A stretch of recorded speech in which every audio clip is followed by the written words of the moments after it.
दोस्तों, बिहार के मुख्यमंत्री नीतीश कुमार के इस्तीफे की मांग अचानक क्यों होने लगी है? क्यों देश के कई बड़े न्यूज चैनल्स दिन भर से आज एक खबर चला रहे हैं कि नीतीश कुमार किसी भी वक्त इस्तीफा दे सकते हैं, नीतीश कुमार का इस्तीफा जल्दी हो सकता है। इस तरह की खबरें आज टीवी पर, स्क्रीन पर क्यों चलाई जा रही हैं? सूत्रों के हवाले से खबर यही आ रही है, बिहार में अपना सीएम बनाना चाहती है बीजेपी और नीतीश कुमार इस्तीफा दे सकते हैं। अब 24 घंटे में भारतीय जनता पार्टी यानी कि मोदी जी की सरकार पूरी तरीके से गिर जाएगी। 24 घंटे का अल्टीमेटम सीधे तौर पर मोदी जी को दे दिया गया है। किस तरीके से दावा किया जा रहा है कि मोदी जी अपने पैर पर कुल्हाड़ी मारते हुए नजर आ रहे हैं। अभी तक हमने और आपने सिर्फ और सिर्फ एक ही खबर सुनी थी कि नीतीश कुमार आज सरकार गिरा देंगे, नीतीश कुमार अब समर्थन वापस ले लेंगे, लेकिन इंतजार की घड़ियां अब खत्म होती हुई नजर आ रही हैं। दावा किया जा रहा है कि नीतीश कुमार बड़ा फैसला लेने जा रहे हैं क्योंकि बात अब उनके अस्तित्व तक पहुंच चुकी है। क्या खबर सामने निकल कर आई है? हमारे साथ वरिष्ठ पत्रकार मौजूद है दीपक शर्मा, आप उनकी इस रिपोर्ट को देखिए। नमस्कार, मैं दीपक शर्मा, मेरे यूट्यूब मंच पर आपका स्वागत है। दोस्तों, बिहार के मुख्यमंत्री नीतीश कुमार के इस्तीफे की मांग अचानक क्यों होने लगी है?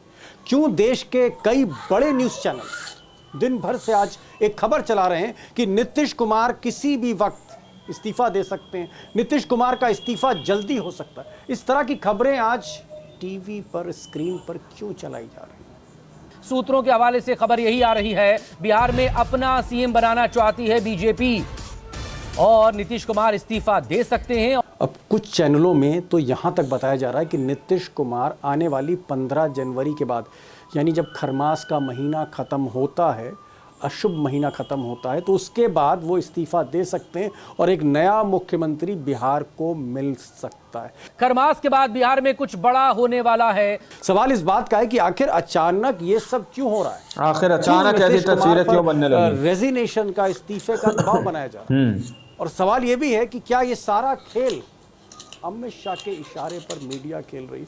वो अमित शाह जिन्होंने एग्जिट प्लान नीतीश कुमार का तैयार कर रखा है और अमित शाह चाहते हैं कि नीतीश कुमार को कुर्सी से उतारा जाए, उनका कोई चेला बीजेपी का बिहार का मुख्यमंत्री बने और सारा कंट्रोल बिहार का अमित शाह के हाथ में आ जाए। तो क्या एक माहौल बनाया जा रहा है इस तरह की ब्रेकिंग खबरों से? इसलिए ये सब होगा। अब उनको विराम लेना चाहिए, हमारा स्पष्ट कहना है। अब दोस्तों, सच्चाई यह है कि काफी समय बाद, कई महीनों बाद नीतीश कुमार दिल्ली आए थे और 2 दिन पहले उनकी मुलाकात प्रधानमंत्री नरेंद्र मोदी से हुई थी। इस मीटिंग में सम्राट चौधरी भी थे। इसी मीटिंग में लल्लन सिंह, जो जेडीयू के नेता हैं, कैबिनेट मिनिस्टर हैं, नीतीश के खास हैं, वो भी बैठे हुए थे। और इस मीटिंग में प्रधानमंत्री ने तकरीबन आधे घंटे बातचीत नीतीश कुमार से की और ऐसा बताया गया, इशारा किया गया कि मिस्टर मोदी अभी जल्दबाजी में नहीं है किसी एग्जिट प्लान को लेकर, और अगर कोई फैसला होगा नीतीश कुमार को लेकर तो बंगाल चुनाव के बाद होगा। बंगाल चुनाव के बाद होगा, यानी आप कह सकते हैं कि मामला जो है वो 3-4 महीने के लिए टाल दिया गया था। उधर ये बात भी सही है कि अमित शाह ने एक एग्जिट प्लान तैयार किया है। इस सिलसिले में उनकी मीटिंग लल्लन सिंह के साथ हुई है, जो जेडीयू के मिनिस्टर हैं, और इसके अलावा संजय झा से हुई है, जो कार्यकारी राष्ट्रीय अध्यक्ष हैं जनता दल यूनाइटेड के।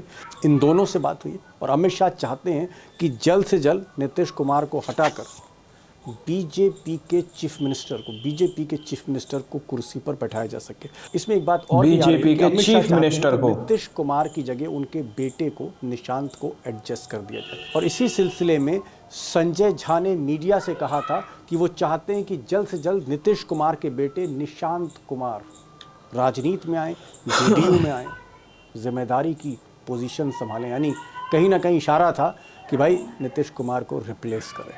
पार्टी के लोग, अब पार्टी के शुभचिंतक, पार्टी के समर्थक, अब पार्टी के सब लोग चाहते हैं कि अब आकर के पार्टी में काम करें। हम सब लोग चाहते हैं, अब इन्हीं को फैसला लेना है कि कब ये तय करते हैं और पार्टी में काम करते हैं। अब दोस्तों, ऐसी जानकारियां भी आ रही हैं पटना से कि नीतीश कुमार को कहीं ना कहीं भनक लग चुकी है अमित शाह के इस एग्जिट प्लान, इसलिए वो अपनी तैयारियां कर रहे हैं। तैयारियां क्या हैं?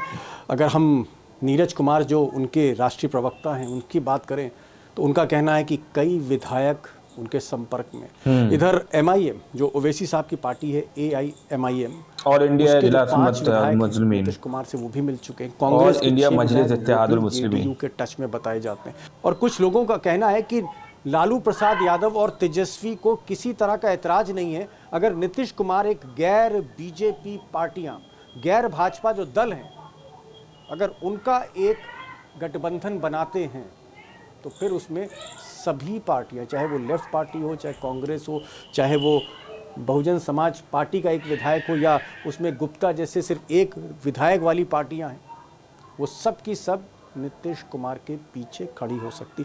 अब ये भी जो खबर है कहीं ना कहीं इसकी पुष्टि तस्दीक दोस्तों नहीं की जा सकती।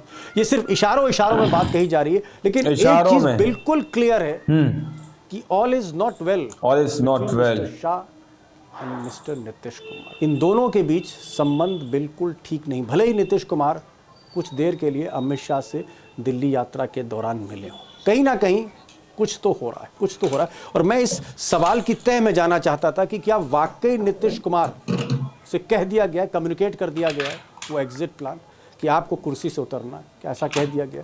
और अगर ऐसा कह दिया गया है तो नीतीश कुमार क्या फिर कुछ तैयारी कर रहे हैं अंदर ही अंदर? कुल मिलाकर बिहार में जो राजनीति है दिलचस्प होती जा रही। आज मैंने उमाकांत जी को बुलाया जो नीतीश कुमार के कुछ लोगों के टच में भी हैं, उनको मैंने आज बुलाया है, उनकी बात भी सुन लीजिएगा।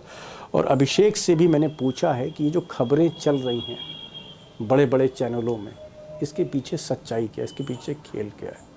अभिषेक, दिन भर आज हमने देखा खबर चल रही है और जितनी भी आप कह सकते हैं गोदी मीडिया हैं, जितने चैनल हैं, एक सुर से वो यही कह रहे थे कि नीतीश कुमार इस्तीफा देने जा रहे हैं।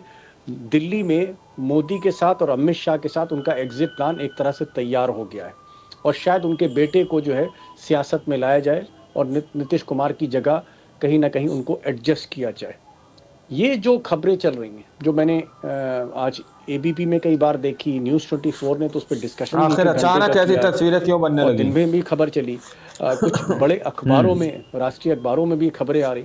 क्या आपको लगता है कि ये अमित शाह के कैंप की तरफ से खबरें चलाई जा रही हैं और एक दबाव, प्रेशर बनाया जा रहा है नीतीश कुमार पर? दीपक जी, आप जानते हैं कि गोदी मीडिया को आज के ज़माने में मैनेज किया जाता है और गोदी मीडिया मैनेज होता है, एजेंडा कहीं और से तय होता है और फिर शाम में वो पूरी स्क्रिप्टेड स्टोरी आपके सामने, वो मुर्गा लड़ाई जिस ढंग से होती है वो आप देखते रहते हैं कि वो आपको दिखाया जाता है, हम सबको दिखाया जाता है।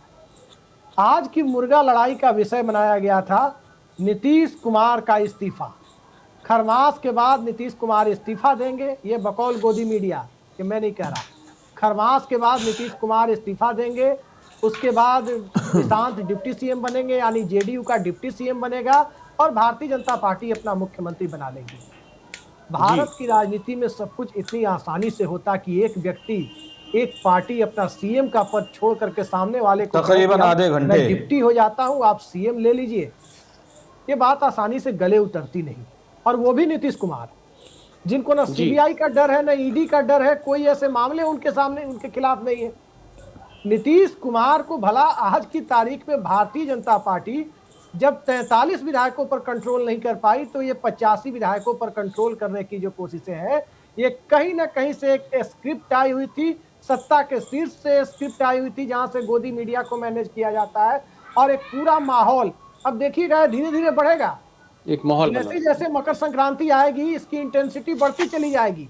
नीतीश कुमार को दबाव बढ़ाने की कोशिश होगी, लेकिन वही है कि दबाव में आदमी जब ज्यादा बाउंसर पड़ता है, बीजेपी के चीफ मिनिस्टर को 6 मारने की कोशिश करता है। मैं आ रहा हूँ, मैं लखड़ा साहब, ये तो मुझे समझ में आता है, ये तो समझ में आता है कि बीजेपी के पास इस वक्त JDU के 2 बड़े नेता उनके पास हैं, संजय झा हैं, उनके पास ललन सिंह हैं, उनके पास सारा सिस्टम है, आधी ब्यूरोक्रेसी जो है वो अमित शाह के इशारे पर चलती है बिहार में, सब कुछ बिहार में है इस वक्त।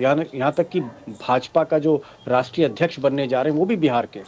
मैं एक चीज़ पूछ रहा हूँ कि ठीक है, सूनर और लेटर, आज नहीं तो कल, कल नहीं तो परसों नीतीश कुमार को बीजेपी हटाएगी और अपना मुख्यमंत्री वहाँ बनाएगी, लेकिन क्या आपको लगता है कि बंगाल चुनाव से पहले, मार्च अप्रैल से पहले 15 दिन के अंदर या महीने भर के बाद नीतीश कुमार एग्जिट प्लान जी, और क्या बंगाल चुनाव से पहले अमित शाह और मोदी एनडीए को डिस्टर्ब करना चाहेंगे? अमित शाह का कैंप जो चाहता है कि नीतीश कुमार हटे, वो अपना आदमी लाए, क्या गोदी मीडिया पर एक प्रेशर है या स्टोरियां जो है कहीं ना कहीं प्लांट की और इंडिया इजलास और गोदी मीडिया अमित शाह के इशारे पर काम कर और रहा है, इंडिया प्रेशर मजलिस बना रहा है? इत्तेहादुल मुस्लिमीन। देखिए, गोदी मीडिया दीपक जी भारतीय जनता पार्टी की ही ब्रांच है। जब गोदी मीडिया को कोई गोदी मीडिया को कोई प्लांट चीजें करनी होती तो अपोजिशन से तो सवाल पूछती है और भारतीय जनता पार्टी के पक्ष में वो मुद्दे उठाती है, एजेंडा चलाती है। ये बात अलग है कि भारतीय जनता पार्टी इस समय जब से उन्होंने नितिन नवीन को नया अध्यक्ष बनाया है, भाजपा बहुत जल्दी में है और उसका कारण ये है, सबसे बड़ा कारण है कि ये उत्तर प्रदेश और उत्तराखंड जो बहुत अहम बीजेपी रूल्ड स्टेट है, वहां ये 5-6 महीने बाद चुनाव करवाने वाले हैं। कहीं ऐसा ना हो कि ये बिहार बंगाल के साथ ही यहाँ चुनाव करवा दे। उसका कारण है कि जनवरी अगले साल 27 में कुंभ मेला हरिद्वार में शुरू हो रहा है, तो कुंभ मेले के दौरान तो चुनाव होंगे नहीं। तो इनकी कोशिश है कि ये सितंबर अक्टूबर बरसात के बाद यूपी उत्तराखंड में चुनाव करा दे। तो भाजपा को बहुत जल्दी है, बंगाल में चुनाव के पहले ये बिहार में कोई ताजपोशी के चक्कर में कुछ ऐसा हिसाब किताब जोड़ना चाहते हैं ताकि बंगाल में लगे कि साहब बिहार में भी हमारा मुख्यमंत्री है, बंगाल में भी हमारा मुख्यमंत्री हो जाएगा, क्योंकि उन्होंने जो कायस्थ समाज के व्यक्ति को तो साहब, आप लोगों ने इस वीडियो को शुरू से आखिर तक देखा। वीडियो के अंदर साफ तौर पर बात की गई है कि किस तरीके से नीतीश कुमार को उनके पद से हटाने के प्रयास इशारों में किए जा रहे हैं।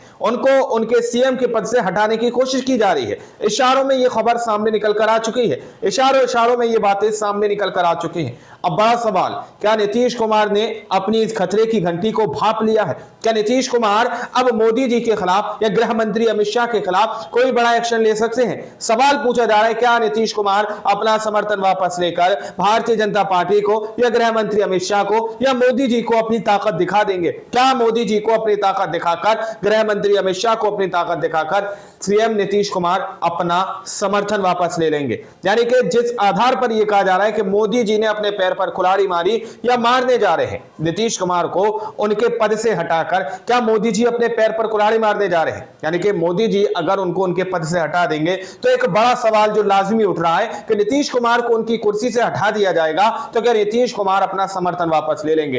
ये देखना वाकई में बहुत ज्यादा दिलचस्प होगा। बाकी आप लोगों ने इस रिपोर्ट को देखकर सुना, आप लोग इस रिपोर्ट के बारे में क्या सोचते हैं, क्या समझते हैं? अपनी राय कमेंट सेक्शन में जरूर दीजिएगा। तगड़ी वीडियो में जब तक के लिए जय हिंद, जय भारत।